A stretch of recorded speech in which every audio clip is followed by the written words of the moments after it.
The gaming industry has largely been ruled by a handful of major console makers. Although a few daring companies have attempted to shake up the more established heavyweights, most recently the trio of Nintendo, Microsoft, and Sony, most gamers tend to gravitate towards the more popular and more mainstream options. It is understandable, especially since many of the bold attempts by other manufacturers are often recalled as some of the worst consoles in history. Even well-known brands like Nintendo have occasionally released hardware that misses the mark. Not every console meets expectations, and some appear to be mere imitations of others. For every beloved console that stands out in your memory, there are likely twice as many that fail to make an impact.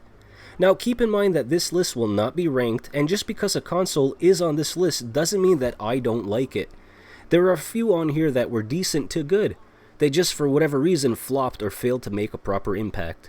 And of course, if there are consoles that you feel should or should not have been on this list, I encourage you to let me know what they are down in the comments. Nintendo has always been a company known for its focus on innovation, with many of their consoles introducing groundbreaking gaming mechanics and ideas that have influenced the rest of the industry. However, there are times when a creator can be too far ahead of their time, with technology not being able to catch up. A prime example of this is the Nintendo Virtual Boy, which was the first foray into the VR and 32-bit systems. Now, despite the Virtual Boy's attempt to create a 3D space through unique mechanics, the monochromatic red screen and stereoscopic graphics made it a strain on the eyes and not a pleasant gaming experience. With only 22 games available and only a few of them still holding up today, it's clear why the Virtual Boy remains Nintendo's lowest-selling console. Alright everyone, grab your pitchforks, it's the Wii U. Now hear me out. Following the remarkable success of the Wii, Nintendo aimed to capitalize on their momentum by launching the Wii U in 2012. However, unlike its predecessor, the console failed to make a significant impact, with sales figures only reaching approximately 15% of the Wii's. The Wii U was specifically tailored towards more seasoned gamers, featuring a unique tablet-like controller that allowed for more innovative gameplay experiences across multiple screens. The lackluster performance of the Wii U can be attributed to various factors, including Nintendo's struggle to attract third-party developers and an inconsistent release schedule for top-tier titles. Nevertheless, the primary issue was the confusion among consumers regarding the distinction between the Wii U and its predecessor, the Wii. Following the launch of the Master System and the Genesis console, Sega emerged as a significant contender to the console market, challenging even Nintendo. However, in the present day, Sega has completely withdrawn from the console wars. This drastic transformation over a short span of time can be attributed to Sega's strategy of releasing numerous subpar consoles consecutively instead of focusing on one really great console, Dreamcast. One of the consoles that contributed to the marketing saturation was the 32X. Now, the 32X served as an expansion for the Genesis, boosting the computing capabilities of the aging console to try and support 32-bit games. Now, like other Sega consoles of that era, the add-on aimed to bridge the gap between Sega's primary consoles, the Genesis, and the upcoming Sega Saturn. Despite enhancing the Genesis a bit and offering some noteworthy titles such as Knuckles Chaotic, it really had a limited game library of only 41 games, and there wasn't that much of an improvement to the graphics or the audio. This led to the overall failure in both critical acclaim and commercial success. Following the success of the Atari 2600 in 1977, the company introduced the Atari 5200 in 1982, positioning it as the next Atari must-have console. While it incorporated technology similar to that of the Atari's 8-bit computers, representing a notable achievement, the advantages were limited. The console's substantial weight, bulky design, and the unconventional controller resembling a router or an old-school telephone rendered it quite unattractive. Furthermore, the 5200 boasted a very limited selection of games on its own, with the majority being adaptations of titles from the 2600. As Atari continued to produce a vast array of 2600 games alongside numerous other developers, the video game industry faced several economic challenges, ultimately culminating in the crash in 1983. It's as good as you are, maybe. Some of you believe. Throughout the 70s and 80s, Atari dominated the gaming landscape. In an effort to maintain its prominence, the company produced a number of consoles and games, a strategy that ultimately contributed to its decline. In the twilight of its existence, Atari introduced one final major console, the Atari Jaguar, which is often overlooked. Although the Jaguar was promoted as the first 64-bit gaming system, it was actually constructed using a mix of 32-bit processors. This complex configuration posed challenges for gaming development, resulting in a mere 50 official titles being released for the system. Nevertheless, despite these challenges, the console had garnered a dedicated following and continues to be enjoyed by a few passionate enthusiasts. Casio tried their hand at gaming consoles in the 1980s. The PV-1000 was released just a few short months after the Famicom. The console flopped upon hitting the market, prompting a quick retreat. With only 13 games released and only limited to Japan, Casio shifted focus to the PV-2000, a computer-like console compatible with the PV-1000's controllers, but not its games. The PV-2000 had only 11 games with no cross-compatibility between the two systems. A decade later, Casio attempted one last console, the console Casio Loopy, targeting a female audience with 11 stereotypical games. Once again, the gimmick failed to attract attention, leading Casio to finally stick to their successful keyboards and calculators. Has everybody got a remote? Launched in 2005, the Game Wave was fundamentally a DVD player ingeniously transformed into a device that resembled a gaming console. Due to this design, none of the games featured any artificial intelligence. Rather, they consisted of a complex arrangement of menus operated by 4 remote controls. Consequently, all 13 games available on the console are centered around trivia or puzzles. Surprisingly, the Game Wave was marketed as a family-oriented console with a Christian theme. As a result, while there were various unofficial versions of games like Trivial Pursuit and Wheel of Fortune, it did secure the licensing for VeggieTales. This title was merely a compilation of minigames and trivia that was aimed to capitalize on the popularity of Mario Party games.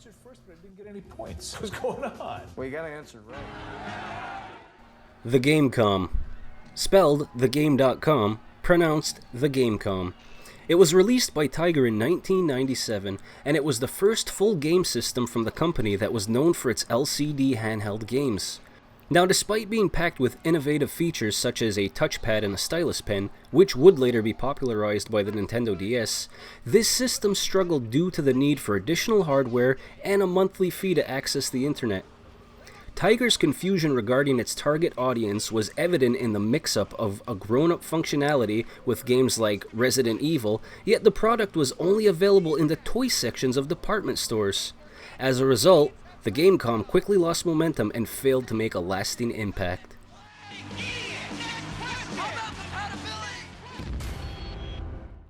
Competing in the video game industry against major players requires balls, and the team behind Gizmondo certainly had that. Developed by the Swedish electronics company Tiger Telematics, the portable gadget was marketed as a rival to Nintendo. With decade-appropriate features such as a 400 MHz processor, Bluetooth connectivity, the ability to text, and a built-in camera, the company spared no expense on advertising, hosting extravagant events in the UK, and even hiring celebrities like Busta Rhymes to be a spokesperson. However, with a hefty $400 price tag and its already aging hardware for its 2005 release, the Gizmondo failed to gain traction. In the US, the handheld was only available at mall kiosks, and the unpopular Smart Ads feature, which sent commercials to the device multiple times a day, did not make the gamers happy. Just over a dozen games were released for the system before it died in early 2006. I'm looking for Google's strategy involved rapid innovation, quick product releases, and allowing the market to determine their success. While this approach has led to triumphs in the past with other products, it also resulted in a failure, like the Stadia.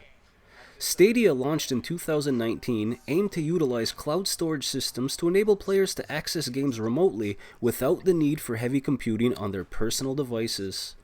Despite competitors like Sony already having a similar product, Google ambitiously promised features like cross-play across mobile, PC, and consoles, 4K resolution, and more. However, the final product failed to meet expectations, with a limited library with mostly older game ports that users were just unwilling to repurchase. In 2022, Google announced the discontinuation of Stadia. It's the new Hyperscan interactive game system, including the X-Men game. It's where collectible card games... Let's set aside the tiny selection of games. Let's also overlook their poor quality. The entire premise of the Hyperscan revolved around a loot box model, repackaged as a console experience. Upon purchasing the game, players received a limited number of trading cards that they could scan to unlock in-game content, only to find themselves compelled to purchase additional card packs in hopes of accessing future game features. Example, if you wanted to play as Iron Man in Marvel Heroes game, then you'd be out of luck unless you bought more card packs with no guarantee of finding them. I get the idea of marrying card collecting with video games, but it just didn't work. Strangely enough, Skylanders and Amiibos killed it just a few short years later with figure collecting. Battle and gain power, rescan to save the power permanently back to your car. Hyperscan video game system with one controller and X-Men game pack. Now, we've looked at a lot of really costly failures in this list so far. However, the RDI Halcyon, which barely managed to come into existence, stands out. One of the major trends in 1980s video games was the Laserdisc adventure, which featured cinema-quality cell animation that users could engage with by giving well-timed commands. The most prominent game in this category was Dragon's Lair, developed by RDI Video Systems. It became a huge success in arcades, and it prompted RDI to invest those profits into a home system that could replicate the experience. The Halcyon was incredibly ambitious for its time in 1985, offering voice-activated controls, speech synthesis, disc-based games, and more. Regrettably, it came with a hefty $2,000 price tag, and only 2 games were ever released for it. Of bright steel and dark magic, of heroic deeds. Stay you're watching. Now, the major players in the 16-bit console war were widely accepted, but there were always some companies releasing expensive technology in the hopes that they would find some success. If lucky, they'd be featured in magazines like EGM or GamePro, but most of the time they'd be forgotten or serve as a cautionary tale. The CDI exemplifies this period in gaming, unwanted due to its high launch price of $800, equivalent to about $1,800 today. Despite its lack of appeal, the CDI persisted for a long time. While it was designed for video rather than gaming, it's infamous for the Mario and Zelda titles it produced. Making historically bad games based on brilliant properties is a stigma that's really hard to shake off. Some choices. Despite the fact that many of the worst video game consoles were launched in the past, Ouya stands out as one of the more recent failures. Unveiled in 2013 following one of the most successful kickstarting campaigns ever, Ouya was an Android-based console designed for TV connectivity. The primary appeal of the console was its professed ease of hardware modification and game development. Nevertheless, both the controller and the console itself felt really flimsy and often malfunctioned. Although users could technically design their own games, the console lacked substantial content of its own. Ultimately, after a brief period of time, this experimental console met its demise, leaving its supporters disappointed. Upon initial observation, the Nuon may seem like just another CD-based device that hardly qualified as a video game console. It was primarily designed as an advanced DVD player, featuring unique enhancements for a limited number of DVD titles, only 4 in total. Surprisingly, the gaming component of the Nuon is quite legitimate, showcasing significant potential. Unfortunately, it was hindered by the existence of only 8 video games, many of which suffered from notable playability issues. The Nuon was released in various versions, each accompanied by different types of controllers. These variations resulted in certain games being incompatible with specific Nuon models or their respective controllers.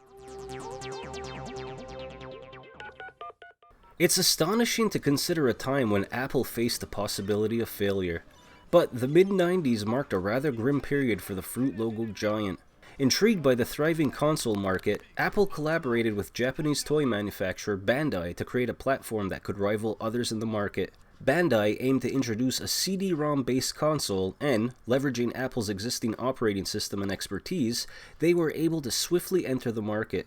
The resulting product, the Pippin, was launched in 1996 with a hefty price tag of $599. In terms of hardware, the Pippin featured some innovative elements for the time, such as a built-in modem for internet access, but it also sported a weird-looking boomerang-shaped controller. Regrettably, software posed a challenge, with only a handful of titles released, most of which were subpar quality. Bandai and Apple simply could not contend with Sony's PlayStation, which debuted the same year and at half the price of the Pippin. The Laser Active represented Philips's ambitious endeavor to transform the gaming landscape.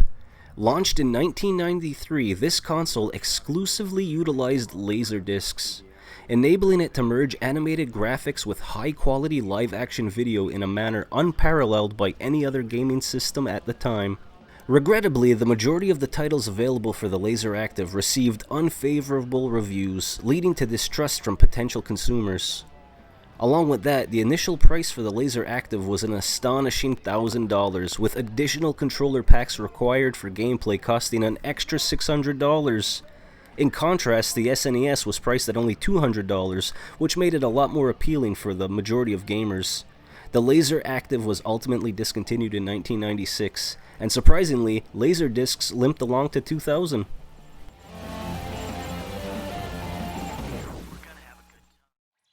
The n-gage was so close to success, yet ultimately fell short. It had the potential to be a significant innovation, as the concept of a phone and gaming device combined would gain prominence in later years. However, Nokia lacked the necessary expertise to execute the vision effectively. As a handheld gaming device, it underperformed, and its functionality as a phone was also lacking. The design featured several questionable choices, such as the button layout and the requirement to remove the battery to switch the games. Nevertheless, it's important to acknowledge that the n-gage was technically superior to the Game Boy Advance in terms of power. However, many of its games, particularly those with 3D graphics like Call of Duty and Tomb Raider, were overly ambitious for the platform. The vertical screen was a puzzling design decision, although a few titles like Tony Hawk and Mile High Pinball managed to utilize it effectively. In retrospect, the n-gage had potential to be more than just a source of ridicule, which it ultimately became. The R-Zone's graphics could be comparable to the graphics of a pocket calculator or a digital watch. Its games relied on a limited set of static shapes that illuminated based on the game's actions. Each game's screen was integrated into the cartridge, allowing the device to project a red light that displayed specific images onto a plastic surface positioned in front of one eye. This setup was basically a glorified headband with a controller attached. This setup also meant that while one eye was engaged, the other eye was left wandering, often causing cross-eyed vision. Consequently, eye strain became a significant concern. I can still picture these boxed consoles and the games on liquidation in KB Toys and Toys R Us. And that's going to do it for this list of the worst video game consoles. Now, of course, I want to hear from you. What are your thoughts on the subject? I can already hear those Wii U fans typing. But let's not forget, the Wii U could brick itself just by not being played for a few years. And how many of you played yours recently? And again, I'm not hating on any of these systems. They just made this list for the aforementioned reasons. Thanks for watching, guys. Take care, and I'll see you in about a week.